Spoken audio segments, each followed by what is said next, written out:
Podcasters tend to be opinionated, except when it comes to which app people use to listen to our episodes. Now, most of us just genuinely don't care, but perhaps we should, especially when courting new potential listeners.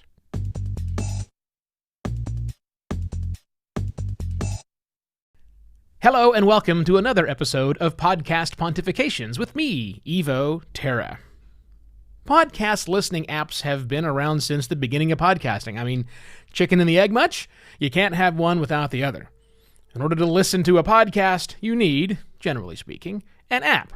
Most of the people who listen to podcasts use an app, some sort of application to listen to the content. Yeah, sure, some go to the website, but the vast majority of listeners for most shows will be listening through a dedicated podcast listening app. Now, as a podcaster, I probably have the attitude, and I've certainly had the attitude, and I've certainly sent the attitude to all of my clients who I support, that we really don't care what app someone listens to, because they all do basically the same stuff. They all contain a directory of at least enough, if not all, podcasts available. They all have a search feature, most of which stink, to help a listener find the specific show they are looking for. And they allow for playback. They allow for subscription so that every time a new episode is produced, it automatically shows up, perhaps the notification. All the basic things you would expect a podcast listening app to do. And it's because of that sameness that we generally don't care which one you use to listen to. Now, we have some leaders in the space. Apple Podcasts, Ray iTunes, he is clearly the leader of the space and continues to be so because, well, they helped define podcasting back in 2005 when they updated iTunes to include podcasts and kind of became the de facto directory as well as listening app, at least for Mac and iOS users. Android and non-Mac people have had a slightly more difficult time with things, but nonetheless, still the dominant player that's out there. Okay. And while I still think it's a good idea that your podcast be available everywhere, in fact, if you listen to many podcasts these days, a lot of times they will end with a call to action of available wherever you listen to podcasts. Just, again, showing the sameness, the uniformity of podcast listening apps in the marketplace. I think that's going to change, and I think it needs to change. And let me tell you why I think it needs to change first off. It is a uniquely podcasty thing to say available wherever you get your podcasts. Now just think about it if it wasn't a podcaster who was talking.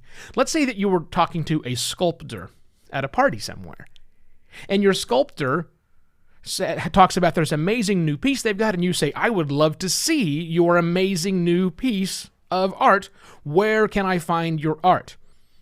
And the sculptor said to me, wherever you view your art. I'm sorry, what? What does that mean? I'm asking you a question. Where can I find your show? And you tell me wherever you find my show. I mean, the circular logic is kind of crazy. No one goes to a television producer and says, where can I find your show? Or if we do say that, what they're asking for is, what station are you on? Or which streaming platform is it available on? Well, again, the problem with podcasting, it's available everywhere. So telling them it's available wherever they listen to podcasts, well, A, it's pointless, and B, it doesn't really help. Because if the person is asking you where to find your podcast, they don't know where to find any podcast. Or they're unfamiliar with the fact that your podcast, like every other podcast, is available on whatever default app is inside of their phone. This is your chance for education. This is our chance for education. Yes, I know you've seen the studies that show that now more than 51% of the population, at least in America, has at one time listened to a podcast, but I don't trust that number, to be really honest. We didn't go measure, we didn't go watch, we didn't track people to find out whether or not that statement was true. We simply asked. That's how these surveys work. They simply ask people on the street, have you ever listened to a podcast? And they say yes. They might not have listened to a podcast. They might have watched a YouTube video and thought that was a podcast. They might have clicked on someone's audiogram on the Facebook page and saw the little 15-second snippet of the little lines going by and thought they'd listened to a podcast. They might have heard a rebroadcast radio program that said, we're a podcast, but it was actually on the radio and thought they listened to a podcast. So people generally don't know how to listen to a podcast. And if anyone ever tells you or asks you the question, how can I find your podcast? Don't tell them it's available anywhere you listen to podcasts. Now, you might be tempted to do what I have been doing for the last several years when someone's asked about my show is I pull out their phone, if I can, or I guess more nicely I say, what kind of phone do you carry with you? And they either say iOS or Android. And I tell them, well, if it's an iOS phone, it's in Apple Podcasts. And you have there's that purple icon right there on your screen. Oh, cool. Or if they're an Android user, I say, oh, well, then all you have to do is search Google, and you'll find it because Apple Podcasts is built right in. That's fine to do, but I don't think that's as helpful as it could be because you're kind of leaving them to their own devices. You're kind of pushing them into a stream where there's lots of content without a lot of differentiation. Speaking of differentiation and why the whole purpose of this particular episode today is, I think that finally, 15-ish years after inception, 2020 might be the year we finally start seeing some differentiation that really matters in the podcast app space. We saw hints of it last year that were largely failures, and that is new apps launching that were very focused or designed originally to be very focused in their content. So they wouldn't carry everything. They just carry a few things.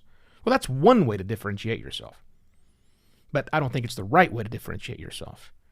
In the past, we've seen other apps come along trying to do things that differentiate, like adding in some social features or some curation lists. And those largely have been fine, but not real breakout successes. But I think the thing that I'm realizing, and I want you to understand, is that we may not have a breakout success. There may not be a blockbuster that's going to come and topple the dominance of Apple Podcasts, Spotify, or, I guess, Google Podcasts. That may not happen. In fact, it probably won't happen because differentiation, almost by definition, means smaller focus. So what I think you should do, and what I'm going to try to do, is I think I'm going to try to find a favored podcast listening app. One that I know intimately, and one I think you should know intimately. I don't know which one that is. I'm not going to tell you which one that is because it's different for every single show. I think you need to understand that app, whether existing app or something new that's coming along down the pipe. Understand how to find your show. Understand why it's great. Understand why you love it. And then explain to your potential listeners, not your existing audience, that that's the app they should use. So the next time you're at a party or at an event or something else and someone says, how can I find your podcast? You tell them, download this app and then do this and do this.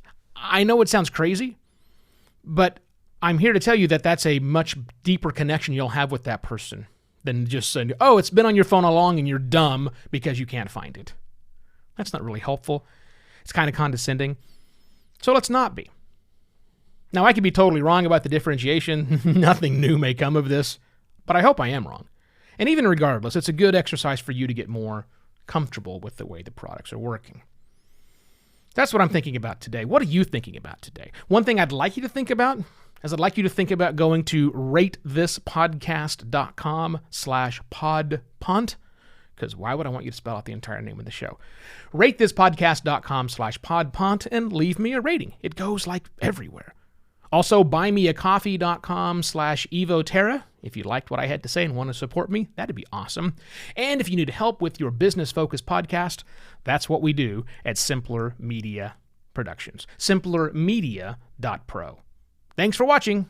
I'll be back tomorrow with yet another podcast pontifications. Cheers!